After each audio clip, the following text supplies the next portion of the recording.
Le département des sciences et technologies de l'environnement, STE, de la faculté d'agronomie et de bioingénierie FABI, a entrepris le plan de lutte anti-érosive par l'agroforesterie et les fossés isohypses.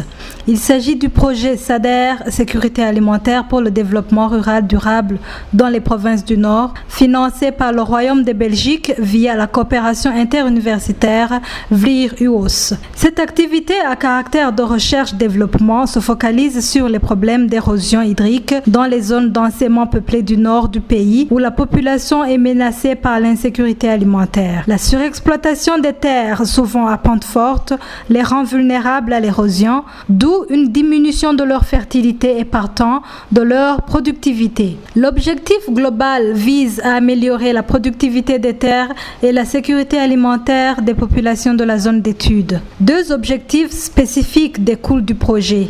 Évaluer l'efficacité comparée de la pratique culturelle locale et des techniques anti-érosives innovantes sur la gestion conservatoire des eaux et des sols, contribuer à la vulgarisation des techniques de conservation des eaux et des sols jugées efficaces et économiquement rentables. Les activités du sous-projet ont débuté au mois de novembre 2014 sur la colline Buhoro en commune Gashikanwa de la province d'Ongozi. Dans le même objectif de concilier la production et la protection de l'environnement, les enseignants du département des sciences et technologies de l'environnement de la FABI ont étendu les activités du dit projet sur la colline Bihungwe, zone Banga, commune Matongo de la province Kayanza. Le professeur Bernadette Hawonimana nous explique le dispositif de 4 parcelles aménagées différemment sur le site de Buhoro. Nous avons un dispositif en 4 parcelles. Une parcelle que vous voyez là-bas, c'est une parcelle que nous appelons traditionnelle parce que c'est une parcelle qui reste toujours non aménagée où nous travaillons comme l'agriculteur le ferait sans aucun aménagement de lutte anti-érosive. Alors nous avons ici la deuxième parcelle où nous avons installé une haie mixte. Mixte parce que c'est en plusieurs composantes. D'abord une composante avec des arbres, Grevillea robusta.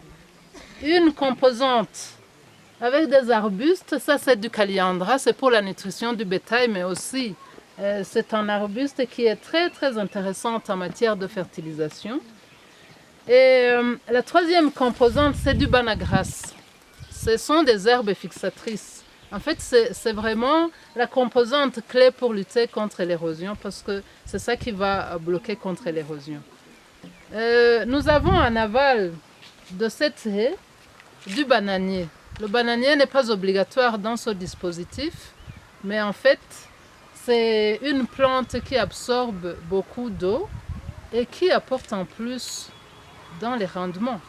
Parce que ce que nous faisons ici, ce n'est pas pour le plaisir de lutter contre l'érosion, c'est aussi dans le cadre de la sécurité alimentaire. Alors, ça vient de durer 2 ans, parce que nous avons installé ça depuis novembre 2014 et nous sommes donc à la 3e année. Le dispositif est constitué aussi de séparateurs. Vous voyez ça, ces structures, ce sont des murets. Les murets ici, ce sont des structures qui séparent les différentes parcelles parce qu'on veut isoler chaque parcelle pour qu'il n'y ait pas de communication, soit les eaux de ruissellement, soit les masses de terre qui pourraient passer d'une parcelle à l'autre. Et maintenant la question, est-ce que ces aménagements anti-érosifs qui ont été installés, est-ce qu'ils permettent de limiter ces conséquences de la même manière? Nous avons vu qu'il y a des haies anti-érosifs et des fossés isohypses qui ont été installés.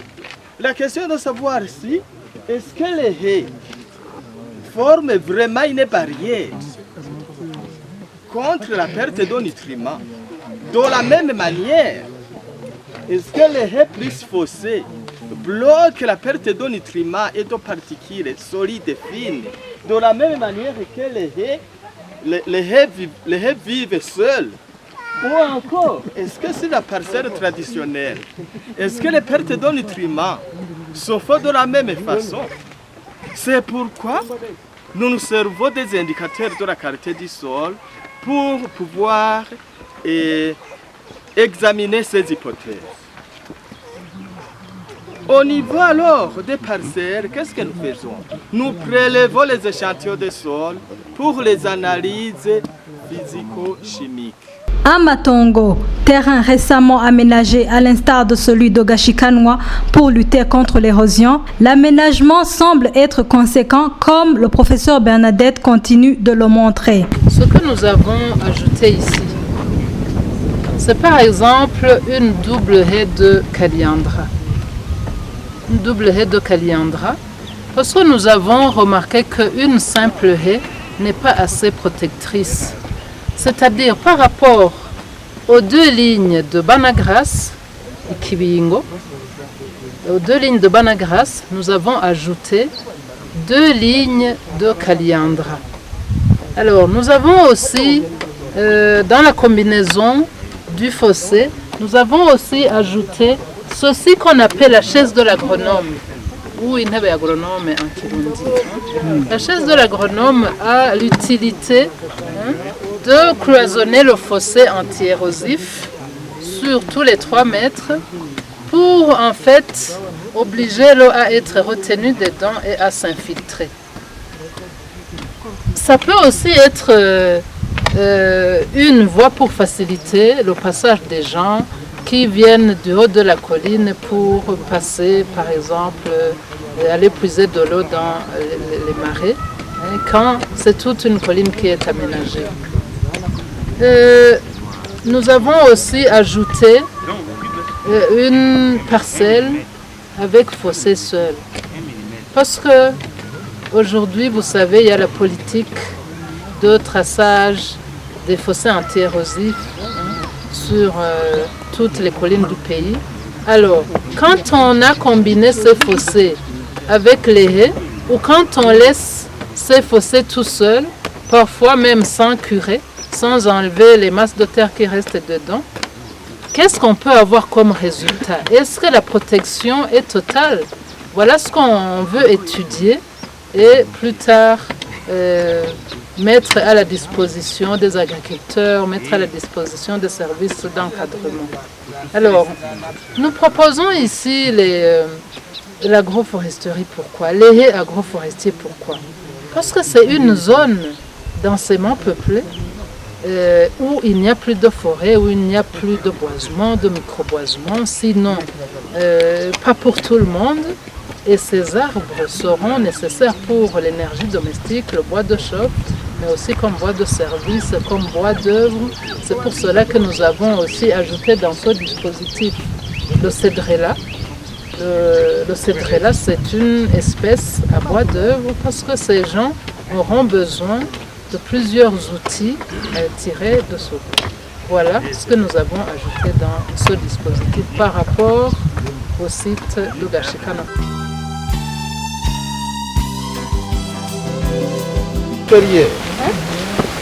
Après avoir mélangé, voilà, nous avons un échantillon composé.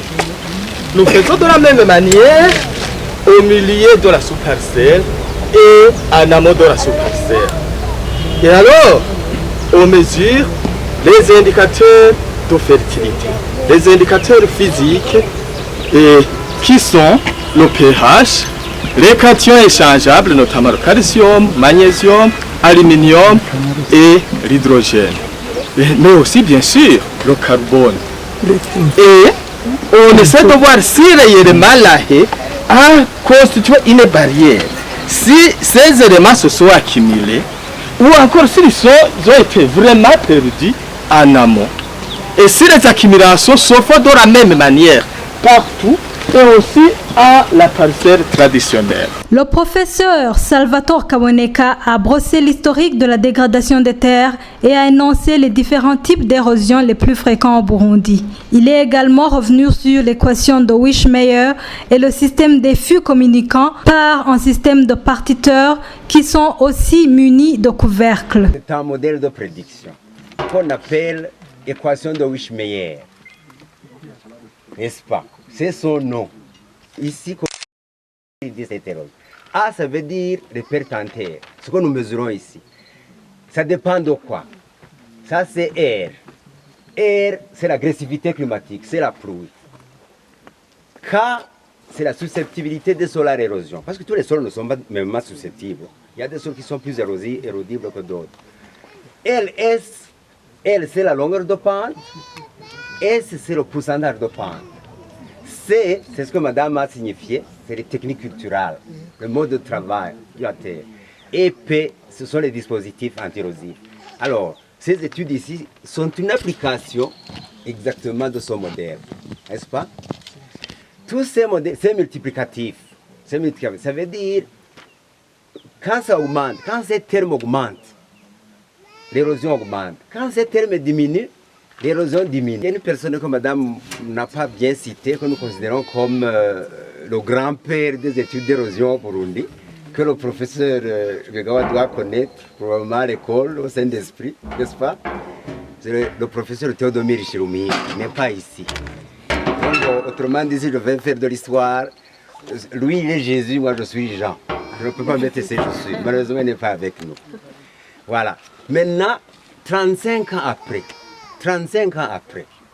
c'est là où l'université, en collaboration avec les universités belges, ont pensé à relancer les études d'érosion. Pourquoi? Parce que l'une des problématiques de la sécurité alimentaire ici au Burundi, c'est la dégradation des sols.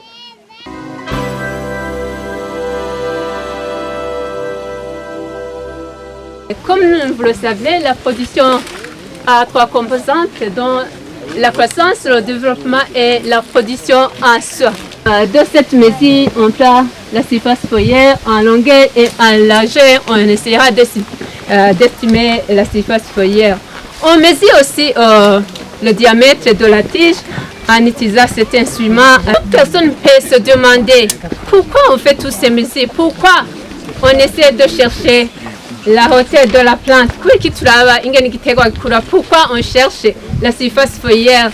Mais ce que je peux vous dire, c'est qu'en prenant par exemple la surface foliaire sur toutes ces parcelles, on a vu que la surface foliaire est plus grande que cette troisième parcelle. C'est-à-dire quoi? C'est-à-dire qu'avec l'augmentation de la surface foliaire, il y a une grande couverture du sol.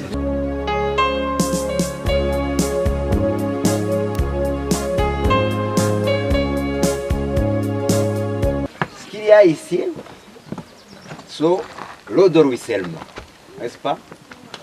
Mais mélangée à la boue. Alors il faut mesurer cette eau ruisselée, n'est-ce pas? La circonférence des fûts est connue, mesurée, donc on peut estimer le volume. Alors il va vous dire que c'est combien. Et la mesure arrive jusqu'ici, n'est-ce pas? Jusque là. Parce que ce qui va au-dessus est déversé. Soit par terre, combien? 57 cm. Nous nous l'appelons HA. Ça veut dire quoi? Ça veut dire la première hauteur et la deuxième hauteur, quand vous faites la différence, vous avez la hauteur de l'eau. En termes de volume, vous connaissez la superficie du fût, c'est rayon fois pi. Voilà aussi, c'est la circonférence. Vous estimez ça, c'est un facteur de correction. Donc vous avez l'eau ruisselée, une partie de ruisselle. Ouais, bon, oui. Oui, n'est-ce pas? Il va prendre toute l'eau, mais dont la hauteur a été mesurée. Il restera la boue. Et la hauteur de la boue, on va mesurer. Puis on mesurera aussi la quantité. Puis on va prendre un échantillon qu'on va amener à Bujumbura. Voilà. Maintenant, je vais vous donner. Vous pouvez nous poser la question de savoir. 2 ans après, quels sont les résultats? Ici, c'est la haie plus le fossé. Je rappelle les chiffres. 30 tonnes par hectare pour la G2, 10 tonnes par hectare pour la G3. L'année 2015, nous avons perdu à peu près 120 kg de calcium. Nous avons ni 300 kg de 6 sacs d'eau chaude. Le facteur R dont notre collègue Salvatore a parlé hier, ce facteur R s'obtient à travers des énergies, des gouttes de pluie, parce que vous vous en doutez, si vous avez une grosse goutte de pluie qui frappe le sol, il va provoquer ce qu'on appelle effet splash. Et donc vous avez le sol qui est détaché en réalité. Et ce sol va être maintenant emporté par ruissellement à la surface.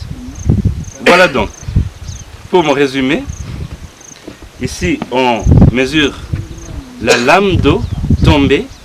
Cette lame d'eau, on en a besoin pour connaître quelles sont les quantités maintenant qui sont parties en bas des parcelles, mais l'objectif n'étant pas véritablement celui-là.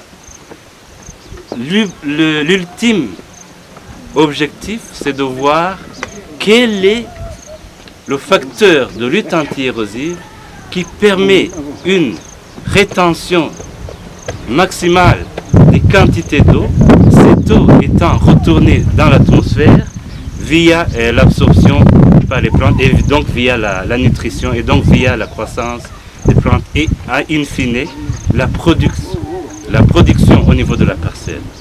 Voilà donc. Et si j'essaie de vous parler de ce qu'on a eu la première année à Gashikanoa, qu'est-ce qu'on a vu?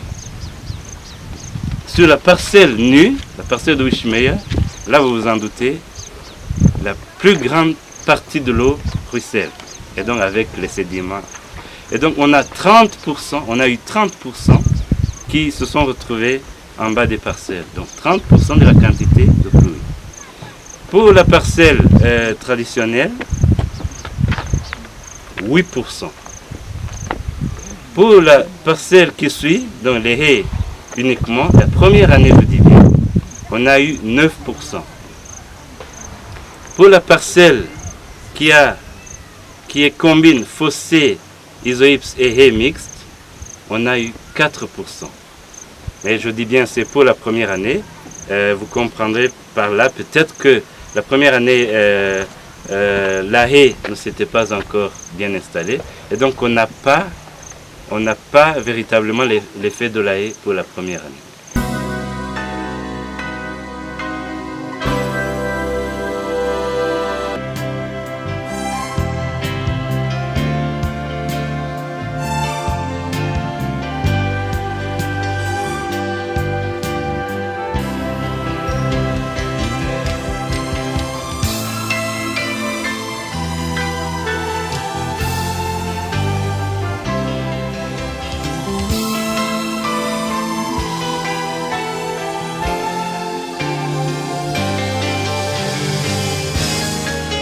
narashinze umugambi watuzaniye iterambere iwacu kandi uzarima tukimbura habaho igihe cyose ushanga n'ubushobozi benshi n'abariga bose bamubasha kubiraba ugasanga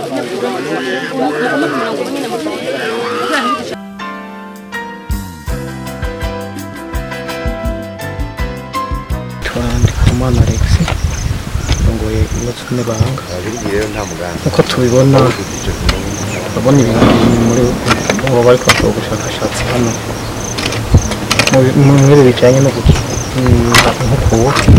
ibyo twiteze ko abarimyi bahakura ubwenge kumbura barariye n'ubushakashatsi bwaba muri kumakurika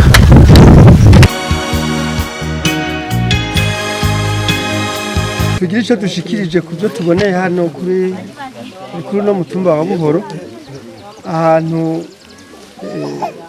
abashakashatsi bo muri kaminuza bariko baratunganya turavye turabona yuko kumbure ahantu hari hasanzwe hameze ukundi kuntu ubwa mbere na mbere ho haratemba kandi ikindi kigira kabiri ni mu bunyovu ariko mugabo turavye ukuntu hatunganijwe n'umwimbu uriko urahava urabona ko ariko barasoroma urabona yuko ari inyungu kumbure hamwe aba bahinga boshika nko ku mitumba nka yose abantu bakaraba akarorero k'umwimbu wahavuye n'ukuntu hakingiwe nibaza ko kuba akarusho rwose.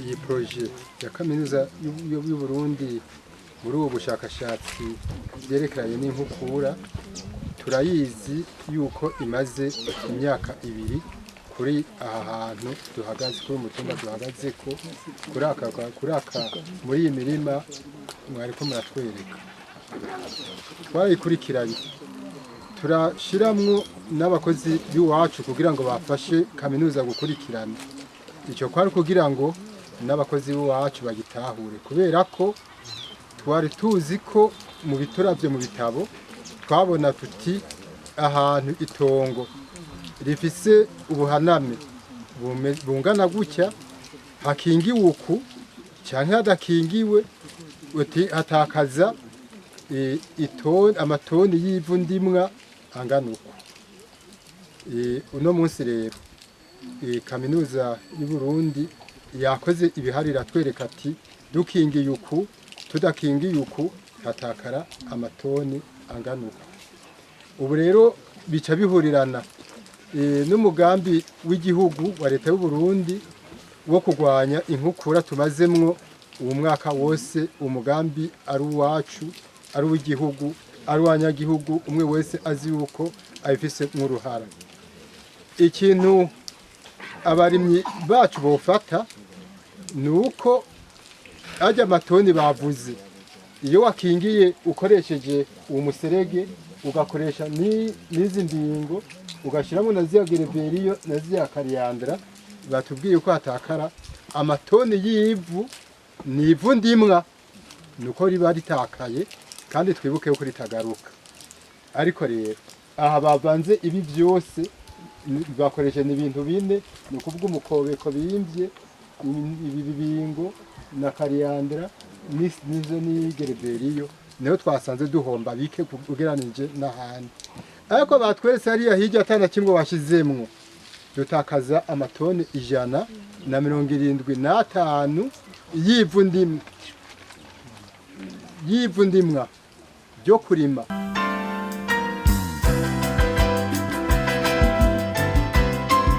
twebwe twobura icyo dushikiriza kandi ari umugambi uri kurarangurirwa muri komine yacu je nitwa Ndayiregeje Jeanne Françoise abandi mustaneri ya komine ya Gashikano ubwa mbere rero turashima uwo mugambi waje kaminuza y'u Burundi yiyumviriye ko na cyane kugira n'abene igihugu tugende tubona iterambere ingene rigenda giyongera kandi dushima ingene kaminuza y'u Burundi yaniyumviriye mu makomine 9 ageze ntara ya Ngozi umugambi ukaza muri komine yacu ya Gashikano ni ibyishimo twishima turashimiye rero na leta y'u Burundi na cyane irazwa ishinga n'iterambere kubene igihugu na cyane rihagaze mbere ku burimyi n'ubworozi kuko murazi abene igihugu benshi batunzwe n'ukurima no korora ico rero ico ni ikintu twashimye cyane hama kandi ikindi dushimye n'ubuhinga tubona bugenda mwagiye murereka abene igihugu kuko nk'ubwa mbere hoho ibi byo kurwanya inkukura biri no mu migambi ya leta ni navyo twama bariko baratwigisha baduhimiriza imitumba yose kugira tuyicire imikobeko kandi dutereko n'ivyatsi bishobora kurwanya inkukura mugare habe twabonye kumbure turabikora twabonye makabirya kubera mwebwe mubikora nk'ivyanyu byakozwe nk'ivyanyu nk'ababizi kuko nk'izo ngunguru mwagiye muragira mugenda muraba quantité y'intuze y'ingene inkukura itwara ivu uburyohe bw'isi n'ibindi bintu bumva bigenda byiyongera twabonye ikindi kintu twabonye abene igihugu bashobora kuba bavyungukiye ko nuko twamaze kubona iyo ahantu hatemba ubuhinga twabonye mu kurima muca murima bagenda barima bakitse kugira ngo ryavu ntiribandanye ritemba rigenda aha rero ni ibyishimo kuko ababene igihugu bose gashikanwa imitumba myinshi isanzwe ihanamye nk'uko nyene ariko rero akaba nakenge nako bagiye barabona muratubwirira ababasavye ababarungitse ababatumye ko mwogira ikicigwa ari bishoboka mutwagurire mutugire extension mu mazone yose kuko twebwe turi mu iterambere ridakumira kandi dushaka iterambere umwene gihugu agiyemwo n'uwundi ntasigara inyuma.